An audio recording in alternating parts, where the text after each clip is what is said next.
पेशे से मैं कृत्रिम दंतशास्त्र विशेषज्ञ हूँ और एक हेल्थ एजुकेटर भी हूँ। मतलब डेंटल या मेडिकल कॉलेज में पढ़ाई कैसे की जाती है, उसकी तकनीकें जो नई आई है उसका भी काम देखती हूँ। साथ ही मैं सरस्वती शिशु मंदिर टिमरनी में एटीएल कोऑर्डिनेटर के नाते 2017 से काम कर। हिंदी भाषा में कुछ गलतियां मेरी त्रुटियां हो सकती है, उसके लिए पहले क्षमा चाहती हूँ। जिनके नाम से ये लैब हमें मिली है, ऐसे हमारे पूर्व प्रधानमंत्री भारत रत्न श्री अटल बिहारी वाजपेयी जी की स्मृति में अपने श्रद्धा सुमन पहले अर्पण करती हूँ और अपने वक्तव्य को प्रारंभ करती हूँ। दुनिया तेजी से बदल रही है, the world is changing fast, और अगले 10 वर्ष में ऐसे चेंजेस आएंगे जो पिछले 100 वर्ष में नहीं आए। हम ऐसे चेंजेस देखने वाले हैं। And what is driving the changes, बदलाव का कारण क्या है? दो कारण है टेक्नोलॉजी। टेक्नोलॉजी जैसे कि आर्टिफिशियल इंटेलिजेंस, एआई जिसे कहते हैं, या augmented reality, virtual reality, 3D printing, drones, IoT, ये सब हमारे जीवन को अभी बदल देने वाले हैं। जब हम देखते हैं लाइफ इन 2030, वर्ष 2030 में हमारी जिंदगी कैसे होगी, तो वो स्विगी वाला डिलीवरी लेकर नहीं आएगा, पर एक ऐसा पॉड ऑटोमेटिक आएगा आपके घर जो आपको सामान ला देगा। ड्रोन से आपके घर का किराना आएगा। आपके घर कोई बाई काम नहीं करेगी, एक रोबोट ही एक शेफ रहेगा। कार सेल्फ ड्राइविंग रहेगी, ड्राइवर का रोल ही खत्म हो जाएगा। लॉयर तक, जो वकील है, जो आज चीफ जस्टिस ऑफ इंडिया है, वो भी शायद रिप्लेस हो जाएगा और रॉस जो है इसके लिए काम करेगा। कंस्ट्रक्शन में भी रोबोट ही आएगा। जो आप देखते हैं कि मजदूर ईंटें ऊपर फेंकते हैं, वो काम भी रोबोट ही करेगा। So what does this mean to schools? इसका हमारे साथ क्या संबंध है? 2030 में जो बदलाव आने वाला है, जो डिसरप्टिव टेक्नोलॉजीज जिसको कहते हैं, वो दुनिया में आने वाली है, वो क्या करेगी? उसका हमारे लिए क्या, हमारे संदर्भ में क्या महत्व है? तो 70% of the jobs will come in the domain of STEM, यानी जो हम ये एटीएल लैब चलाते हैं, साइंस, टेक्नोलॉजी, इंजीनियरिंग, मैथमेटिक्स, इन्हीं के क्षेत्र से ये सारे जॉब्स आएंगे। और कुछ जॉब्स तो ऐसे जिनका नाम भी शायद आपने नहीं सुना होगा, जैसे कि डिजिटल आर्किटेक्ट, थोड़ा सा ऐसे अभी एडजस्ट हो जाओ, नैनो मेडिक, वर्टिकल फार्मिंग, आजकल एक नया तत्व चालू हुआ है, क्योंकि जमीन कम पड़ रही है अन्न उपजाने के लिए, वर्टिकल फार्मिंग करेंगे। सिंगापुर में वर्टिकल फार्मिंग पूरी तरह से शुरू हो गया है। ग्रो योर ग्रीन्स नाम से अपने घर के लिए लगने वाली छोटी छोटी हरी सब्जियां वो अपने घरों में ही उगाते हैं, और इसको हम वर्टिकल फार्मिंग कहते हैं। वेस्ट डेटा हैंडलर, जो इतना सारा डेटा क्लाउड स्पेस पे जम रहा है, उसका भी हैंडलिंग होगा। अवतार मैनेजर, हम लोग जो आज यहाँ खड़े हैं, ऐसा ना खड़े होते हुए वर्चुअली आज हम कौन से ड्रेस में दिखेंगे, ऐसा इसका वो डिजाइन करने वाला अवतार मैनेजर रहेगा। Haptic programmer, climate controller, personal branding manager, ऐसे कई तरह के नए जॉब्स आएंगे। और इसके लिए हमें क्या करना पड़ेगा? तो हमको, हमारे जो विद्यार्थी है हमारे एटीएल के, इनको कुछ 6 C's of 21st century skills, 21वीं सदी के कुछ प्रशिक्षण हमको देने पड़ेंगे। इसमें पहले आता है क्यूरियोसिटी। उनके अंदर बहुत सारा मन में क्यूरियोसिटी, जिज्ञासा पैदा करनी पड़ेगी। क्रिएटिविटी, कुछ नया सोचने की क्षमता उनमें हमको डेवलप करनी पड़ेगी। क्रिटिकल थिंकिंग, एनालाइज करना, इस कोई से विषय पे अपने विचार रखना, उसमें कुछ नवाचार करना। Communication, communication is also very important. बच्चों को ने अपनी बात आप तक रखते बननी चाहिए, समाज के समक्ष रखते बननी चाहिए। कोलैबोरेशन, आज दुनिया ऐसे स्थिति पे है कि हम अकेले इंसान, अकेला विद्यालय काम नहीं कर पाएगा। When we will collaborate, सब लोग मिलकर काम करेंगे तो 1+1 11 होके आगे हम इसमें कुछ कर पाएंगे। और जैसे कि नेशनल एजुकेशन पॉलिसी में लिखा गया है कि कक्षा 6वीं से ही हम कोडिंग अपने पाठ्यक्रम के अंतर्गत उसमें शामिल करने वाले हैं। तो कोडिंग भी एक बहुत जरूरी चीज है। तो ये 6 C's जो है हमको हमारे एटीएल लैब में कवर करनी है। सो प्रश्न उठता है कि हम ये कैसे करेंगे, हम ये बच्चों को हमारे सिर्फ क्रिएटर नहीं बनाएंगे, मतलब कंज्यूमर ऑफ वो नहीं बनाएंगे टेक्नोलॉजी कि एआई आया और फिर बच्चों ने उसके साथ एक ऐसे लिख दिया, ऐसा नहीं करना है। हमको ऐसा करना है कि बच्चे ये सब खुद कैसे क्या बनाएंगे, नई टेक्नोलॉजी का खुद कैसे उपयोग करेंगे। We have to make them creators, not the mere consumers of technology। एक छोटा सा विषयांतर है पर इससे जुड़ा हुआ है कि नॉलेज डबलिंग कर्व। ऐसा कहते थे कि ये बकमिंस्टर फुलर नाम का एक वैज्ञानिक था, इसने बताया ये 1982 कि 19वीं सदी में 100 साल लगते थे कि एक मनुष्य का नॉलेज डबल होता था। 100 साल यानी एक पूरी सदी। फिर क्या हुआ कि 1945 में वो रेट कम हो गया, हर 25 साल में नॉलेज डबल होने लगा। फिर उसके बाद धीरे धीरे उसका ये जो 100 से 25 साल के बाद हर 13 महीने बाद नॉलेज डबल होने लगा। उसके बाद क्या हुआ कि IBM ये जो कंपनी है, इसने 2020 में एक सर्वेक्षण किया, उसने बताया कि अभी नॉलेज डबलिंग जो है 11 से 12 घंटे में होता है। आज आपने यहाँ कुछ सीख जाएंगे, कल आपका नॉलेज डबल होकर आप आगे निकल जाएंगे। और ये जो चैट जीपीटी आया है, ये कहीं ऑफिशियली ये स्टेटमेंट नहीं है, ये मेरा ही स्टेटमेंट है कि चैट जीपीटी से तो ये नॉलेज डबलिंग 1 मिनट के अंदर ही हो गया है।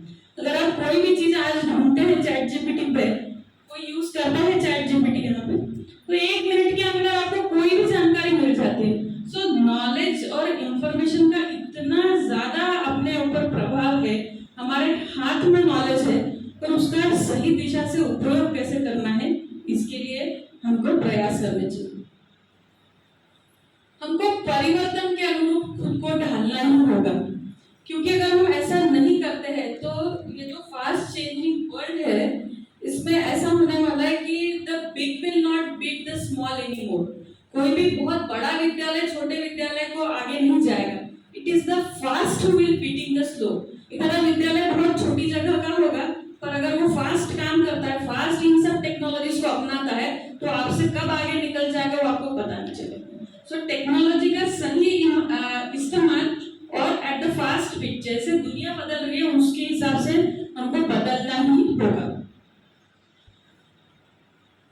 अटल टिंकरिंग लैब के बारे में सब इनको, क्योंकि आप ATL प्रभारी हैं, मैं इसके डिटेल्स में नहीं जाऊंगी, पर मैं एक जो मोदी जी का स्टेटमेंट है उसके ऊपर जरूर आपका विचार आकर्षित या ध्यान आकर्षित करूंगी कि अटल टिंकरिंग लैब देश में इनोवेटर्स की नर्सरी है, यानी शिशु वाटिका है।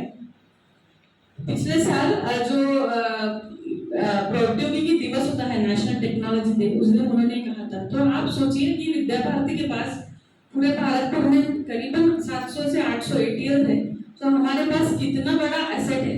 ATL is a valuable asset.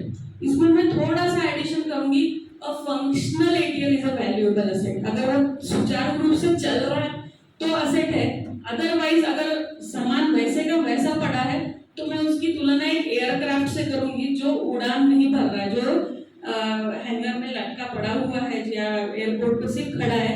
ऐसे एयरक्राफ्ट का कोई उपयोग नहीं अगर वो उड़ान नहीं भर रहा है। अगर आप उड़ान नहीं भर रहे हैं तो आपका ATL हमारे लिए वैल्यूएबल एसेट नहीं है। आपका ATL अगर फंक्शनिंग है तो ही एक वैल्यूएबल एसेट है। What is tinkering? To make small changes to something, especially in an attempt to repair or improve it। कई सारे नवाचार ऐसे हैं कि आ तो गए हैं, पर उसमें कुछ सुधार की अभी भी गुंजाइश या आवश्यकता है, और इसी के लिए टिंकरिंग काम करता है। थोड़ा सा फॉन्ट साइज छोटा है, पर मैं इसको थोड़ा इलैबोरेट करूंगी। किसी भी समस्या की पहचान करना और संकल्पना करना है ना, फिर पारंपरिक और लोकप्रिय धाराओं से ऊपर उठकर सोचना, जिसको आजकल की भाषा में कहते हैं out of the box thinking, है ना, कि जो चल रहा है वो छोड़ के कुछ उसके बाहर विचार करना, उसका दायरा बढ़ाना, ये हमारा काम है। और इसको कागज पे उतारना है और उसको एक टेक्नोलॉजी की सहायता से एक प्रोटोटाइप यानी मूर्त रूप देना है। इसके दो अच्छे उदाहरण मैं देती हूँ कि उज्जैन के महाकाल के मंदिर में ऑक्सीजन का दबाव कम होने की वजह से बहुत सारे लोग जब रहते थे, कुछ लोगों को चक्कर आ जाते थे। तो वहाँ का जो ATL है, कोई आया है उज्जैन से यहाँ कि नहीं आता है अपने प्रांत में? अच्छा, तो वहाँ के उसमें ATL ने एक ऐसा डिवाइस वो किया, डिजाइन किया, जिसमें अगर ऑक्सीजन का वो कम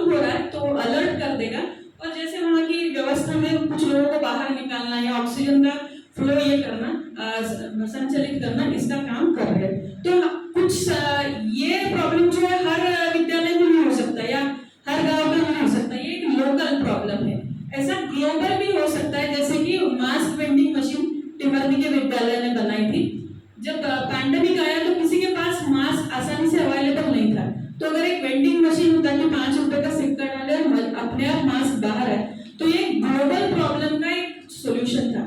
तो आपके एटीएम में ग्लोबल प्रॉब्लम की भी सोल्यूशन ढूंढी जा सकती है, या एक लोकल आपके परिवेश में जो प्रॉब्लम है उसके लिए भी सोल्यूशन ढूंढा जा सकता है। तो टिंकरिंग की 4 स्टेजेस है, pre tinker, tinker club, tinker lab और पोस्ट टिंकर लैब। हम जीरो से शुरू करते हैं तो सिर्फ आइडिएशन ही हमारे लिए महत्वपूर्ण है, आइडियाज जनरेट करना बच्चों के लिए, बच्चों में आइडियाज आना, फिर वहां से कुछ टिंकरिंग स्किल्स मतलब तोड़ जोड़ के कुछ बनाना जिसको हम प्रोटोटाइप्स कहते हैं, और फिर उसको टिंकरिंग से लेके मेकर्स तक जाना। जैसे आज टिमरनी के विद्यालय में 2 प्रोडक्ट्स बनाए हैं जो कि हम आपको उसका मार्केटिंग या मर्केंडाइज के रूप में हम प्रस्तुत कर सकते हैं। तो हम ये 2 स्टेज पार करके अभी टिंकर लैब के लेवल तक आ गए हैं, और पोस्ट टिंकर लैब के लिए भी हमारे प्रयास निरंतर जारी है।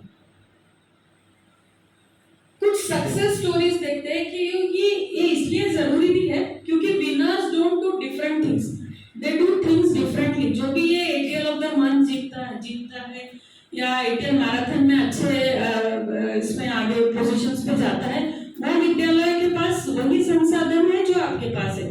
उनके पास भी 24 घंटे का ही टाइम है, उनके पास भी आप जैसा ही एक ही एटीएल इंचार्ज है, पर इन सब संसाधनों के साथ वो हमसे क्यों ज्यादा अच्छा कर रहे हैं, इसके कुछ उदाहरण देखते हैं कि वो क्या डिफरेंटली करते हैं। Government higher secondary school Bilaspur, मेरे ख्याल से लगभग 5 वर्षों से मैं यही स्लाइड चला रही हूँ, क्योंकि वो उनकी एजुकेशन मतलब उनकी जो अचीवमेंट्स है वो हर बार बढ़ते जा रही है। पिछले 6 वर्ष से लगातार वो टॉप 100 में आ रहे हैं, और उनके 6 से 7 प्रोजेक्ट्स आ रहे हैं। 3rd prize in seed entrepreneur program, 1st prize in the immediate next year, ये यहाँ मेरा शायद गलत हो गया चेंज करना, 2022 एटीएल वॉल ऑफ फेम पे वो लगातार बने हैं। कृषि मित्र रोबोट का उनको पेटेंट मिल चुका है। बिना कोयले व पानी के बिजली उत्पादन करने वाली इकोजिप उन्होंने बनाई है। अब इकोजिप का एक सुंदर सा उदाहरण है, हम जो जिम में साइकिलिंग करते हैं उसका एनर्जी उन्होंने एक बैटरी में स्टोर किया, जिससे वो पंखा या जिम के उपकरण चलाते हैं। ये एक फिजिक्स का बेसिक फंडामेंटल है कि energy can neither be stored, neither be created or destroyed, it can be just converted from one form to another। Kinetic energy को उन्होंने पोटेंशियल एनर्जी में कन्वर्ट किया है। सभी जानते हैं कि ये बहुत ही फिजिक्स का सिंपल सा सिद्धांत है। तो ऐसा नहीं है कि इसमें सिर्फ इंजीनियरिंग या टेक्नोलॉजी ही सम्मिलित है। इस लैब में एक छोटे से फिजिक्स के सिद्धांत पर भी एक बहुत बड़ा आविष्कार हो सकता है। ये उनका पेटेंट है। हाल ही में उन्होंने एक एस्टेरॉइड की खोज की है। स्वामी आत्मानंद शासकीय बहुउद्देशीय उच्चतर महाविद्यालय बिलासपुर की विद्यार्थी खोजा एक एस्टेरॉइड नासा से होंगे सम्मिलित। अभी तक वो दुबई, अबू धाबी, मॉस्को, मैंने रशिया जाकर आ चुके हैं, और अभी in future they are going to visit France, Israel and America. क्या ये अवसर आपके विद्यालय के विद्यार्थियों को नहीं मिलना चाहिए? मिलना चाहिए कि नहीं मिलना चाहिए? मिलना चाहिए। तो इसके लिए हमको कुछ प्रयास करने पड़ेंगे।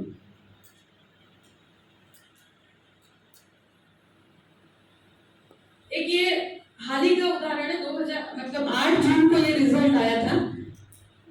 सीड एंटरप्रेन्योर प्रोग्राम है, इसके बारे में आपको बताऊंगी। इसमें सम्मिलित होने का आप सबको भी मौका मिल सकता है, ये भी मैं आपको बताऊंगी। दादा महाराज नाटेकर विद्यालय चिखली एक स्मॉल टाउन है महाराष्ट्र का, बहुत ही छोटी सी जगह है, किसी को शायद मालूम भी नहीं होगी जो महाराष्ट्र में भी रहते हैं ऐसे लोगों को। 140 विद्यालयों में से इनके विद्यालय को पहला क्रमांक प्राप्त हुआ है, क्योंकि इन्होंने क्या डिजाइन किया, इन्होंने गन्ना काटने की मशीन डिजाइन की। क्या हम जो ग्रामीण परिवेश से आते हैं या शहरी परिवेश से आते हैं, हमारे छात्र ये नहीं ढूंढ सकते, बिल्कुल ढूंढ सकते, पर उनको उस तरह का इकोसिस्टम मिलना चाहिए, उनके जो सोच है उसको बढ़ावा मिलना चाहिए। इसीलिए अटल टिंकरिंग लैब्स कार्यरत है। ये हमारे विद्यालय का उदाहरण है। मेरा ही बेटा है शौनक बुस्कुटे, इसने एक ऐप बनाया है, जैसे ओला या उबर का ऐप होता है, उसने एक ऐप बनाया है जिससे टिमरनी के ऑटो रिक्शा वालों को नागरिकों के साथ जोड़ा जा सकता है। पूरे भारत में 9600 डिजिटल प्रोडक्ट्स इस टिंकरप्रेन्योर 2022 में सम्मिलित हुए थे। उसमें से टॉप 100 और उसके बाद टॉप 21 यहाँ तक का सफर इस विद्यालय से तय हुआ है। इसके लिए ऑटो रिक्शा चालकों की मीटिंग लेना, फिर उनसे वो संपर्क बनाए रखना, उसका बिजनेस मॉडल तैयार करना, ये सारी गतिविधियां इसके अंदर आती है।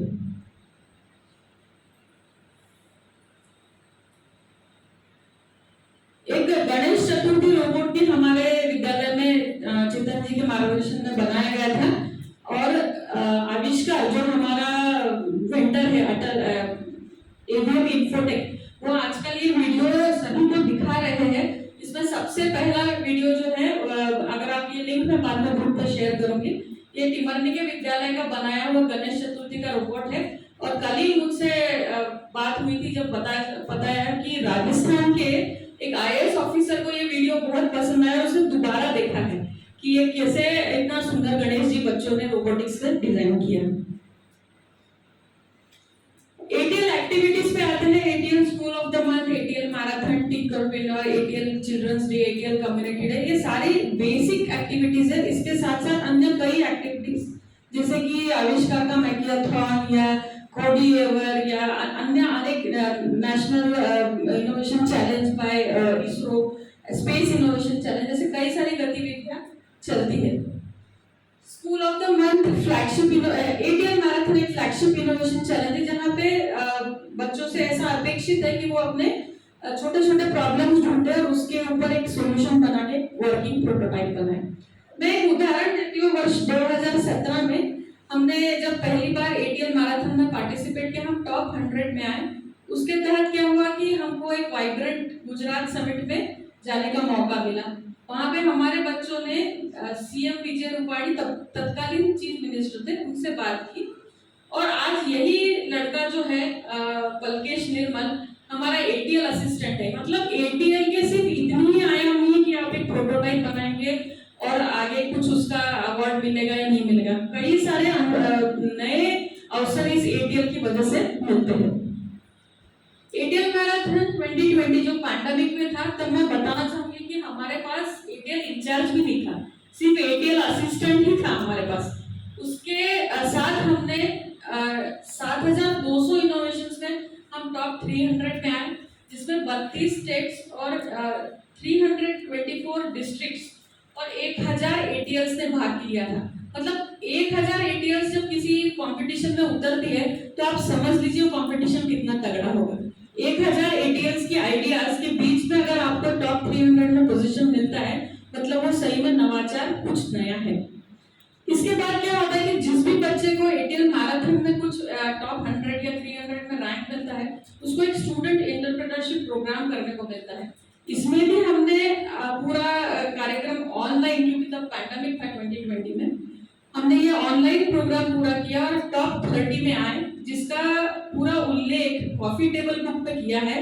ये कॉफी टेबल बुक प्रेसिडेंट के डेस्क तक जाता है और पीएमओ ऑफिस तक जाता है। मतलब एक छोटे से गांव का एक छोटा सा नवाचार कहां तक जा सकता है, इसका ही उदाहरण है। इसी टॉप 30 में आने की वजह से हमको एक सौभाग्य प्राप्त हुआ सीड एंटरप्रेन्योर प्रोग्राम का पार्ट होने के लिए।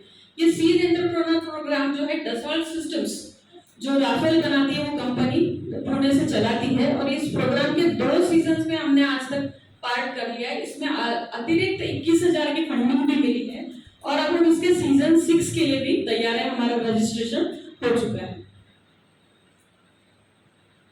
ये जो मॉडल मैं दिखा रही हूँ, ये बेसिक सा मॉडल है। पहले मैराथन में हम ऐसा भी बना सकते हैं, जिसको फिर रिफाइन करके एक्चुअली कॉइन सॉर्टर डाल के इसको रिफाइन किया जाता है। फिर ये सीड एंटरप्रेन्योर प्रोग्राम में क्या है कि वो चाहते हैं कि बच्चे स्टार्टअप बनाए, कुछ तो जिसको कहते हैं कि कुछ एंटरप्राइज वो शुरू करे, ऐसा नहीं कि सिर्फ प्रोटोटाइप्स बनाए।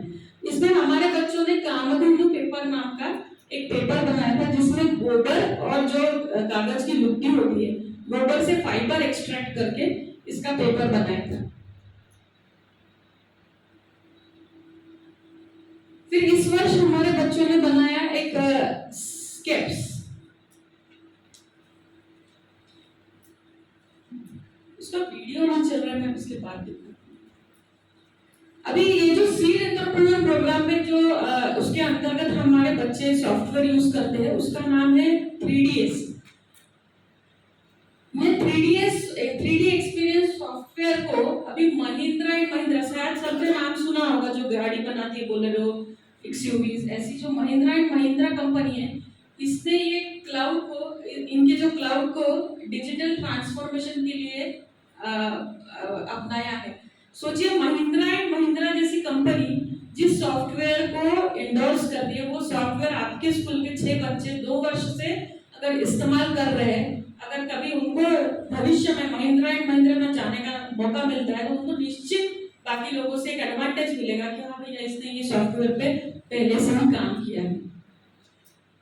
इसके अगले सीजन के लिए, यानी अगले पूरे 2024-2025 में हमारे बच्चे वापस ये सॉफ्टवेयर यूज करेंगे। We are also planning to arrange a trip to this Mahindra and Mahindra Pune plant. तो एक एटीएल मैराथन का एक एंट्री हमको कहां तक लेके आया है, हम 3 बार सीड एंटरप्रेन्योर प्रोग्राम का हिस्सा बन चुके हैं। और इसी के तहत कल मेरी बात हुई थी श्रेयस जी भागवत से, यहाँ सीड एंटरप्रेन्योर प्रोग्राम के लिए। ये क्यूआर कोड आप सब स्कैन कर सकते हैं,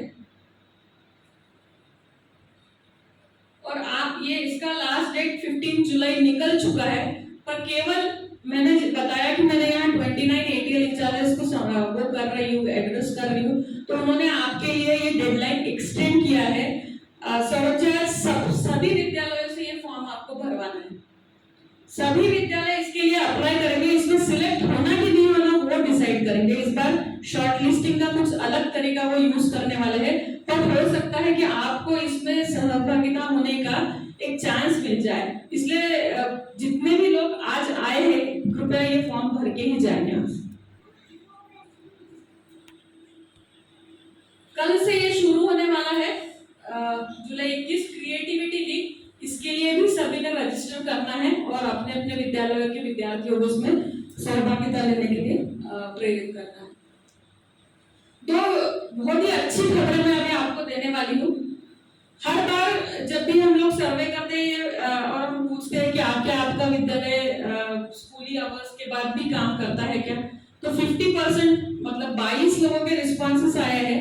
यानी यहाँ बैठे हुए 11 विद्यालय ऐसे हैं जिनके यहाँ एक बार विद्यालय बंद हुआ कि एटीएल में कोई काम नहीं होता है। तो अगर एटीएल के विद्यालय बंद होने के बाद अगर कोई काम नहीं होता है, फिर काम कैसे चलेगा? तो मिनिस्ट्री ऑफ एजुकेशन के साथ अटल इनोवेटिव मिशन ने एक कॉन्ट्रैक्ट तय कर लिया है, जिसके तहत ये ऑर्डर निकल चुका है कि 2 घंटे पर week extra for ATL activities within the school time for ATL schools. यानी आपका जो टाइम टेबल है, जो समय सारणी है, उसी में मिनिस्ट्री से आदेश आ गया है कि आपको उसमें 2 घंटे एक हफ्ते में, मतलब 30 मिनट के 4 कालांश या 1-1 घंटे के 2 कालांश ये आपको मिलने वाले हैं। Order has been circulated to state education department. Madhya Pradesh state education department की कल वो जो भाई साहब सुमन पंडित जी, उनसे बात हुई, उनके पास जानकारी नहीं थी, पर सेंटर से जो ऑर्डर निकल गया है, तो इसकी वजह से जो आप सब हमेशा बताते हैं कंस्ट्रेंट कि समय नहीं है एटीएल की गतिविधियों के लिए, इसके ऊपर एक बहुत अच्छा समाधान मिनिस्ट्री ने ढूंढ के दिया है, और इसकी वजह से हमारे एटीएल की गतिविधियों को और गतिविधि मिलेगी और तेजी मिलेगी, ऐसी मैं आशा करती हूँ। दूसरा बहुत ही अच्छी न्यूज जो है वो है एटीएल मैराथन और स्टूडेंट्स हैकेथॉन, ये जो पिछले साल हुआ था, ये दोनों मिलके अभी एक ही कार्यक्रम होने वाला है। और इसमें आज तक जैसे 100, 300 या 400 लोगों को मिलता था और ग्रांट भी मिलती थी, सिर्फ स्टूडेंट एंटरप्रेन्योरशिप प्रोग्राम मिलता था। आज 500 students from this year will receive 1 lakh grant. आप सोचिए, 1 लाख ग्रांट अगर एक बच्चे को एक प्रोडक्ट डेवलप करने के लिए मिलती है, तो उसके लिए और अपने विद्यालय के लिए कितना अच्छा सुअवसर होगा। पर इसके लिए हमको आज से ही तैयारी करनी पड़ेगी, जब जाके हम इसमें एटीएल मैराथन में कुछ अपना एक वो कर पाएंगे, मार्क जिसको बोलते हैं, हम अपना कुछ वहां पे वो कर पाएंगे। एटीएल मैराथन में मोर देन 25 प्रोजेक्ट्स जो सबमिट करता है उसको एक रिकॉग्निशन मिलता है। हमारे विद्यालय को ये आज तक 2 बार मिल चुका है। इस स्लाइड को बताने का उद्देश्य सिर्फ इतना है कि जब मैंने सर्वे किया तो मुझे पता चला कि 22 में से 17 विद्यालयों ने आज तक एक भी बार 25 प्रोजेक्ट सबमिट नहीं किए हैं।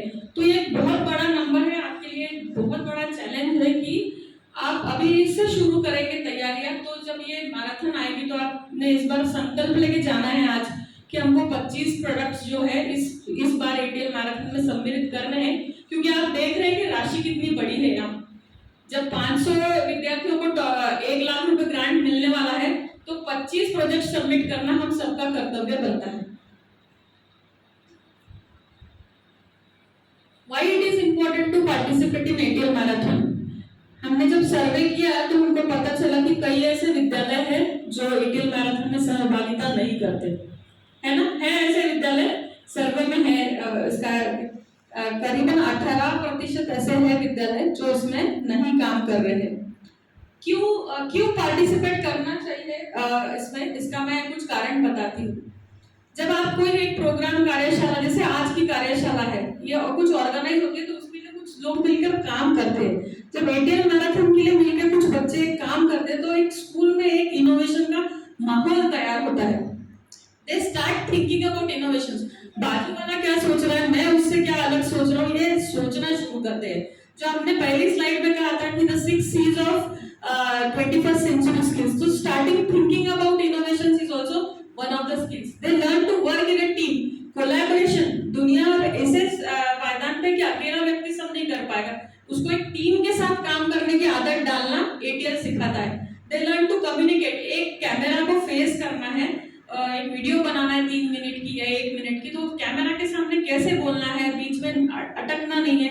ये सारी चीजें जो है students learn to face a camera, they learn to make a video, they learn to manage time, 1 minute के अंदर अपनी बात पूरी कैसे रखनी है ये वो सीखते हैं। They learn to build prototypes, their work is recognised during events. अगर हम क्या करते हैं कि भले ही बच्चों को एटीएल मैराथन में प्राइज ना मिले, हम हमारे विद्यालय में कोई एटीएल कम्युनिटी डे है या कोई एटीएल फाउंडेशन डे है, इसमें जिन्होंने इनमें सहभागिता की है उनको टोकन स्वरूप एक पारितोषिक, एक सर्टिफिकेट, एक रिवॉर्ड कुछ तो देते हैं, जिससे उनका हौसला बढ़ा रहे कि वो अगले साल इसमें सहभागिता करें। They learn the importance of finishing the work by deadline. Deadline के हिसाब से अपना काम खत्म करने की आदत लगना भी एक बहुत अच्छी आदत है। Opportunity is missed by most people because it is dressed in overalls and looks like work. ATL एक बहुत अच्छी संधि है, सुअवसर है, पर वो क्योंकि काम की तरह दिखती है, हमको ऐसा लगता है कि नहीं ये काम है, ये काम नहीं है, एक अपॉर्चुनिटी है, एक बहुत अच्छी संधि है, पर वो दिखती ऐसी है कि काम की तरह दिखती है। टिंकरपिनर 2022 में हमारे यहाँ से बच्चों ने सहभागिता की थी। टॉप 9600 में से हम टॉप 100 में आए। उसके तहत हमने एक एटीएल कैटलिस्ट प्रोग्राम किया, फिर उसमें से टॉप 21 में आए। अब ये टॉप 21 में आने के 3 फायदे उस बच्चे को हुए। एक जो सीईओ है अटल इंक्यूबेशन सेंटर का, उसने खुद होके बोला कि भाई मैं तेरे से जूम पे 1:1 सेशन करूंगा, इस प्रोडक्ट के लिए मुझे जानकारी चाहिए। अभी हाल ही में मोहाली में इंडियन स्कूल ऑफ बिजनेस में उसका फेलिसिटेशन हुआ। और एक बात बताऊं कि he is invited as speaker at SDPS Indore की एक नॉन एटीएल स्कूल ने उस बच्चे को बुलाया है कि आप आके आपकी सक्सेस की जर्नी हमारे बच्चों के साथ शेयर करें, ताकि उनको प्रेरणा मिले कि एक छोटा सा बच्चा भी इतना काम कर सकता है। तो ये अवसर है छुपा हुआ आपके एटीएल मैराथन के अंदर। आप प्रेरित कीजिए बच्चों को कि इसके अंदर आपके बच्चे सहभागिता करें। इसके आगे कितना जाने के लिए the sky is the limit, ये तो मैंने कुछ अंश बताए हैं, इसके आगे बहुत सारे अवसर हमारे विद्यार्थियों को मिल सकते हैं। तो मैं देखती हूँ कारण, जब मैंने सर्वे किया कि बहुत सारे इसमें टिंकरपिनर में सहभागिता नहीं, एटीएल मैराथन में सहभागिता नहीं, नेशनल स्पेस इनोवेशन चैलेंज में नहीं, जो नो लिख रहे हैं वो क्यों, इसका कारण क्या है? तो there is lack of information, जानकारी का अभाव है, लैक ऑफ इंटरेस्ट, इच्छा नहीं है किसी इसमें आगे बढ़ने की, लैक ऑफ मोटिवेशन, मोटिवेशन का एग्जैक्ट हिंदी शब्द मुझे तो नहीं मालूम, क्या हो सकता है वैसे? प्रेरणा नहीं है, कुछ प्रेरणा स्थान नहीं है आगे जाने के लिए। एंड लैक ऑफ रिसोर्सेज, जैसे आज सुबह बात हो रही थी कि लैपटॉप ही नहीं है किसी के पास, ऐसा बता रहे थे ना, तो कुछ रिसोर्सेस नहीं है, फाइबर ऑप्टिक नेटवर्क नहीं है, हाई स्पीड इंटरनेट नहीं है, प्रोजेक्टर नहीं है, ऐसे कुछ कारण हो सकते हैं जो मुझे लगते हैं कि क्यों एटीएल होते हुए भी हम उसमें सहभागिता नहीं कर पा रहे। So how to stay self motivated. अगर आप एज एटीएल इंचार्ज खुद मोटिवेटेड रहेंगे तो ही आप आपके स्टूडेंट्स को मोटिवेट कर पाएंगे। इसलिए आपका सेल्फ मोटिवेटेड रहना बहुत जरूरी है। आदमी के पास जो होता है वही वो दूसरे को दे सकता है। अगर आपके पास पैसा है तो आप दूसरे को पैसा दे सकते हैं, अगर आपके पास खुशी है तो आप दूसरे को वो दे सकते हैं। इसी तरह अगर आप सेल्फ मोटिवेटेड है तो ही आप बच्चों को मोटिवेट कर सकते हैं। तो यहाँ मैंने कुछ 4-5 छोटी छोटी चीजें आपके लिए बताने के लिए यहाँ पर लिख कर लाई हूँ कि आप कैसे अपने आप को as ATL incharge self motivated रख सकते हैं। पहला तो है you put your goal on the calendar. आज मैं एटीएल कोऑर्डिनेटर के नाते काम कर रही हूँ, पर मेरा एक गोल है कि मैं मेरी ये एटीएल लैब को एक फैब लैब के रूप में कन्वर्ट करना चाहती हूँ। जब तक मैं अपना गोल लिखूंगी नहीं मैं उसको अचीव नहीं कर पाऊंगी। तो आज के इसमें सौरभ जी एक गोल लिखवा लेना मेरे जाने के बाद कि आप यहाँ से क्या गोल लेके जा रहे हैं। वो एक गोल एक बहुत छोटा सा भी हो सकता है कि आपको ATL of the month title प्राप्त करना है, या और भी उससे कोई छोटा हो सकता है, पर आप गोल सेटिंग जरूर करके जाएं। यहाँ से set small goals to build momentum. अगर मैं बताऊं कि 500 लोगों को 1 लाख रुपए मिलने वाला है और आपने गोल लिख दिया कि हाँ मुझे वो 2 करोड़ वाली भाई साहब ने बताई वो लैब चाहिए, तो एकदम उसके लिए मैं चाहता हूँ हम हमारे स्मॉल गोल्स पहले सेट करें और फिर उसके लिए एक स्टेप आगे जाए। Track your progress. 1 महीने के बाद वापस मुड़ के देखें कि इस गोल को जो मैंने लिखा है उसके लिए मैंने कुछ जो काम किए वो आर दे सफिशिएंट, इतने पर्याप्त है क्या, कि मुझे और मेहनत करनी पड़ेगी, कि मुझे और प्रयास उसमें डालने पड़ेंगे, मुझे और जानकारी लगेगी या मुझे और रिसोर्सेज लगेंगे। Reward yourself for the little wins as well as the big ones. अगर छोटी भी कोई एक चीज आप 1 स्टेप भी अगर फॉरवर्ड गए हैं तो यू रिवॉर्ड योरसेल्फ। एक बार एटीएल मैराथन का डेडलाइन था 30 मार्च। चेतन जी ने 27 या 28 मार्च को पूरी 25 entries with 2 more 27 entries submit कर दी। हमने तुरंत उनको रिवॉर्ड दिया। अगर कोई भी एटीएल इंचार्ज प्रभारी अगर ऐसा काम करता है कि he finishes the time before the deadline या उसके गोल आने से पहले अगर कुछ काम कंप्लीट करता है तो please reward him. Embrace positive peer pressure. आज जितने लोग यहाँ बैठे हैं सबका एक ग्रुप रहेगा। अगर कोई एक अपनी उपलब्धि डालता है उसको पॉजिटिव वे में ले, हम उसके जैसा कैसा बन सके इसका प्रयास करें।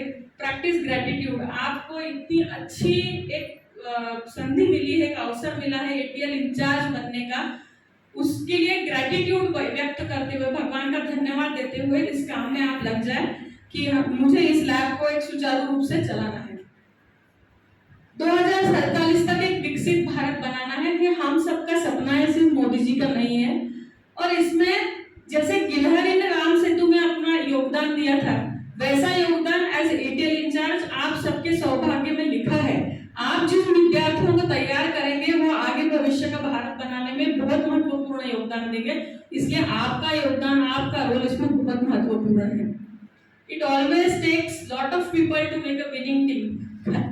सिर्फ भगवान राम ने नहीं रावण से युद्ध जीता है, वो गिलहरी ने भी जीता है, इस वानर सेना ने भी जीता है जिन्होंने उसको पुलिया बनाने में, राम सेतु बनाने में मदद की। एटीएल इंचार्ज को मैं कहती हूँ बैकबोन, रीढ़ की हड्डी है आप एटीएल लैब्स की। यहाँ जो सारे बैठे हैं मुझे बहुत ही अच्छे लग रहे हैं, युवा है और उन्होंने जोशपूर्ण होना चाहिए। मेरे ख्याल से मैंने ये सेंटेंस डाल के गलती की है। सभी वैसे ही है, पर सिर्फ एटीएल के लिए हो, उनके पास और कोई जिम्मा न हो। उपकरणों की सुरक्षा का जिम्मा ले, पर ये नहीं है कि सामान अलमारी में भर के रखे। सामान जो है, जो भी आया है एटीएल अटल इनोवेटिव मिशन की तरफ से, उसका पूरा उपयोग बच्चों को करने दे। प्रतिदिन ईमेल चेक करना ये एटीएल इंचार्ज में करना ही है। अभी भी सर्वे के अनुसार कुछ लोग रोज मेल नहीं चेक कर रहे हैं। आई थिंक 2 या 3 विद्यालय के ने नहीं भरा है। डैशबोर्ड पे मासिक ब्यौरा भरना है। सौरभ जी इस पे आप बहुत अच्छा सत्र लेने वाले हैं। डैशबोर्ड पे मासिक ब्यौरा आप जिस तरह से भरते हैं उस पर डिपेंड होता है आप स्कूल ऑफ द मंथ में आएंगे कि नहीं आएंगे। पीएफएमएस खाते पे अपने इसका खर्च, व्यय और विवरण देना है। ये भी एक बहुत अहम भूमिका है एटीएल इंचार्ज की। समय सीमा का पालन करना, टू वर्क बाय डेडलाइन, ये आदत आपको डालनी पड़ेगी। उसके सिवा सारे कॉम्पिटिशन्स में पार्टिसिपेट करना मुश्किल होता है। उपस्थिति का रिकॉर्ड दर्ज करना। आने वाले दिनों में डेटा साइंस का बहुत सारा इस्तेमाल होने वाला है। जब भी अटल इनोवेटिव मिशन आपको डेटा मांगेगा कि कक्षा छठवीं के कितने विद्यार्थी इस महीने में आए, और अगर आपके पास उपस्थिति नहीं है तो आप उनको सही डेटा नहीं दे पाएंगे, और फिर उसके बाद उसके जो परिणाम रहेंगे उसको मैं यहाँ नहीं बताना चाहती। डेटा, फोटोज, वीडियो, मतलब उसका डॉक्यूमेंटेशन जो है, इसका सत्र भी शायद आप लेने वाले हैं। इन सब के लिए एक एटीएल इंचार्ज से करना है। अपनी लैब की गतिविधियों के बारे में जानकारी देते रहना चाहिए। ऑनलाइन एफबी लाइव सेशंस आते हैं, ऑनलाइन सर्वेस आते हैं, इन सब में आपने काम करना है। ये एक डॉक्टर धनंजय पांडे का मैं हर बार जिक्र करती हूँ। ये एक व्याख्याता है और एटीएल इंचार्ज है government higher secondary school Bilaspur. ये भी मूल रूप से एक शिक्षक ही है और व्याख्याता भी है, पर इनके मार्गदर्शन में एटीएल लैब धूम मचाया हुआ है, जिसको एटीएल वॉल ऑफ फेम बोलते हैं। लगातार 6 वर्ष से वो वहां पे बने हुए हैं। इनके चुनिंदा 5 आविष्कारों ने देश भर में धूम मचाई है। 40 से अधिक आविष्कार उन्होंने विज्ञान और प्रौद्योगिकी विभाग, department of science and technology को भेजे। आप कोई सा भी एटीएल का रिजल्ट खोल लीजिए, आपको 5 से 6 नाम एटीएल विद्यालय, एटीएल बिलासपुर के दिखेंगे। डॉक्टर कलाम साइंस क्लब नाम से वो चलाते हैं। तो मेरा आप सबसे अनुरोध है कि एक बार एक रोल मॉडल को देख लेते हैं ना, तो हम उसके समान बिहेवियर कर सकते हैं। एक बार जरूर एटीएल बिलासपुर को विजिट कीजिए, समय निकालिए और फिर देखिए कि कैसे लोग सुचारू रूप से एक एटीएल को चलाते हैं। एक नया टर्म है एटीएल सारथी। आप में से किसी ने सुना है एटीएल सारथी? किसी ने सुना है?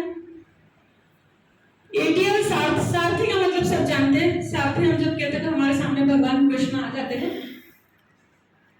सारथी is a charioteer which will enable ATLs to be efficient and effective। जो भी नॉन परफॉर्मिंग ATLs है उनके लिए अटल इनोवेटिव मिशन ने ये ATL सारथी ये प्रोग्राम लाया है।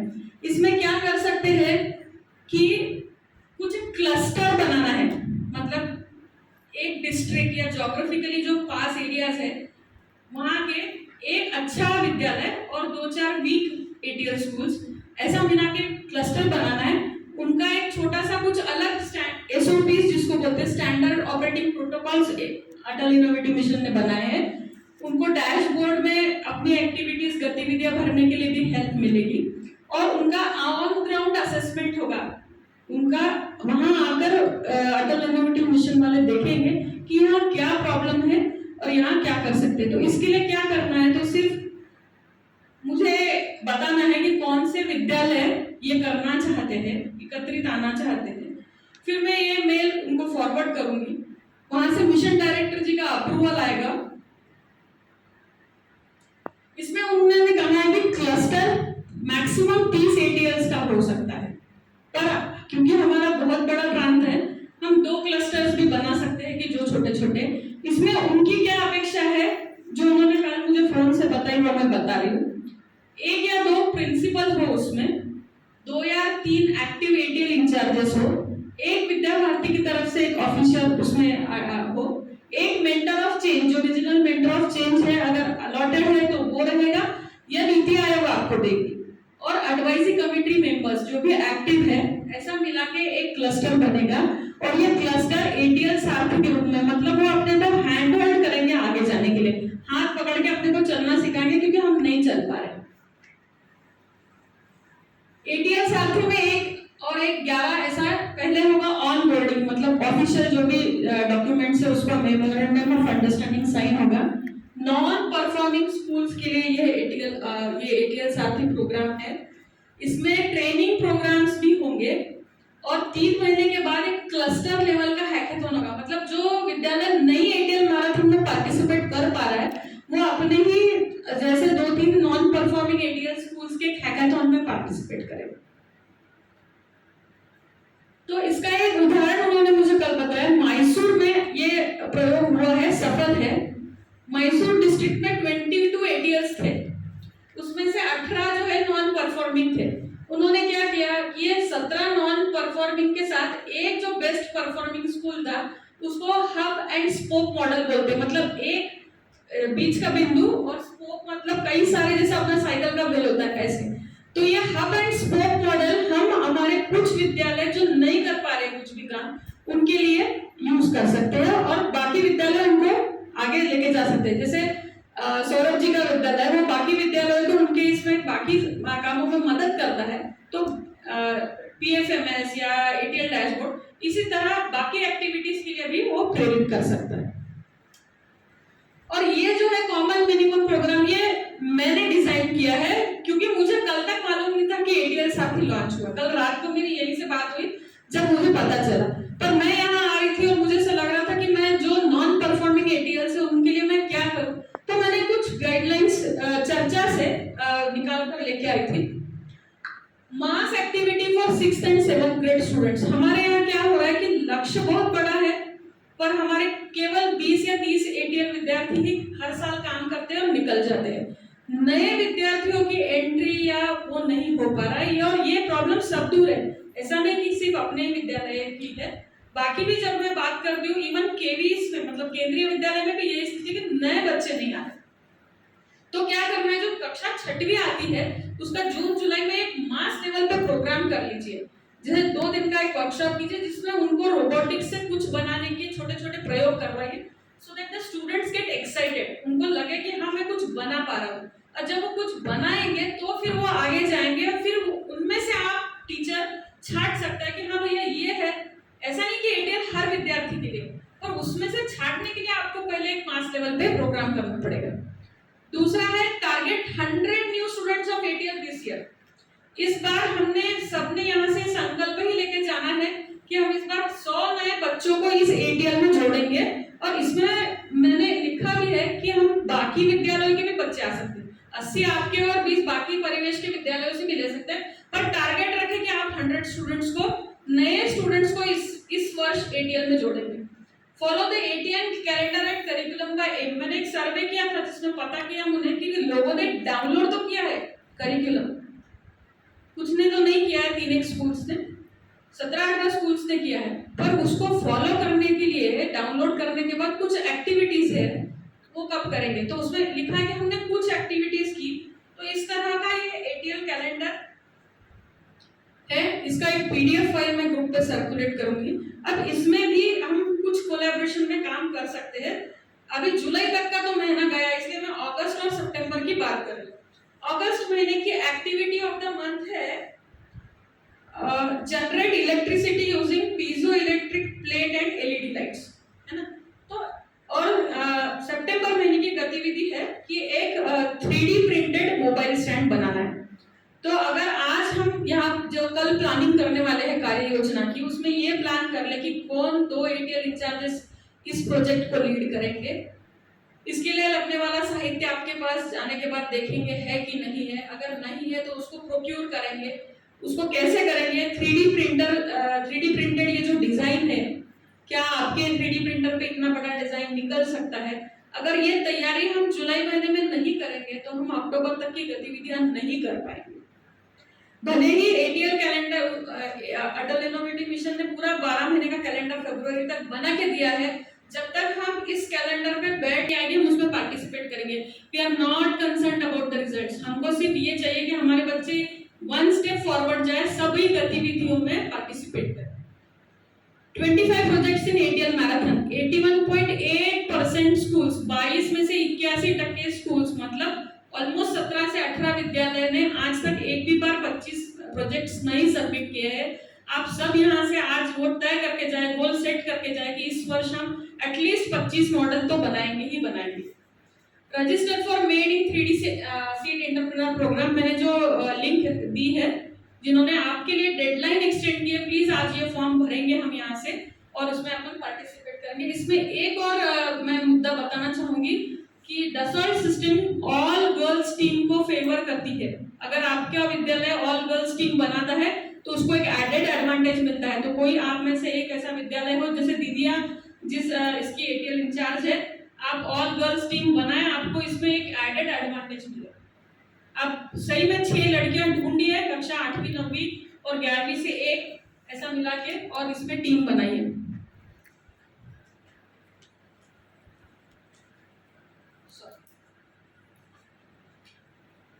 The ATL should remain open after working hours. 50% schools में अभी भी कामकाजी घंटों के बाद विद्यालय का ATL शुरू नहीं है। इससे काम नहीं होगा।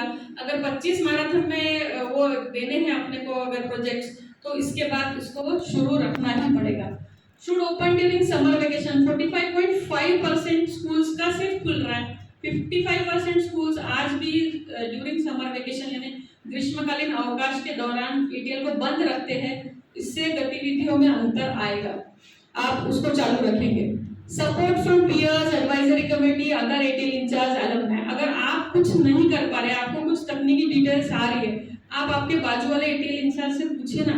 नजदीक आजकल बाजू वाला का क्या व्हाट्सएप पे सभी आपके संपर्क में है, आप किसी से भी सलाह ले सकते हैं।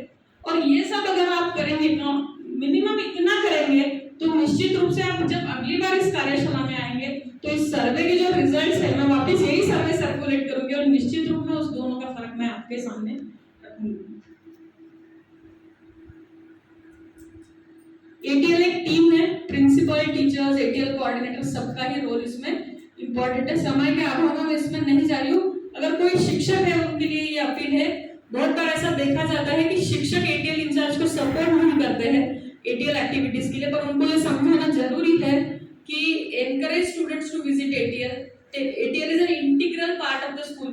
ATL विद्या भारती की जो शिक्षा पद्धति है उसका अभी अभिन्न हिस्सा है, उसको अलग से नहीं रख सकते हैं, वो उसी का पार्ट है। जैसे अपनी अन्य गतिविधियां है वैसा ही ATL है, ये हमको उनको बताना पड़ेगा।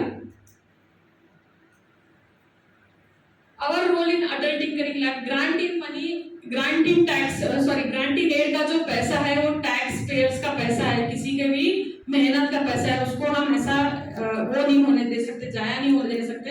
हम सबको इसमें अपना कंट्रीब्यूशन देना पड़ेगा, भले वो बड़ा हो या छोटा हो। ATL is a journey, there is no destination, sky is not the limit। Acid और बेस मिला के 60 बनता है, ऐसा इसमें कुछ नहीं बनेगा। आप कोई उसको वो नहीं कर सकते कि हाँ भैया ये हो गया मतलब मेरा ATL सफल हो गया, ऐसा नहीं है। ये एक निरंतर प्रवास है। There are endless opportunities, happy team. अंत में सिर्फ एक बात कहूंगी जो अटल जी की बहुत मेरी प्रिय कविता है कि बाधाएं आती है आए, घिरे प्रलय की घोर घटाए, पाँवों के नीचे अंगारे, सिर पर बरसे यदि ज्वालाए, निज हाथों से हंसते हंसते आग लगाकर जलना होगा, कदम मिलाकर चलना होगा, कदम मिलाकर चलना होगा। बहुत बहुत धन्यवाद। कोई प्रश्न और सवाल?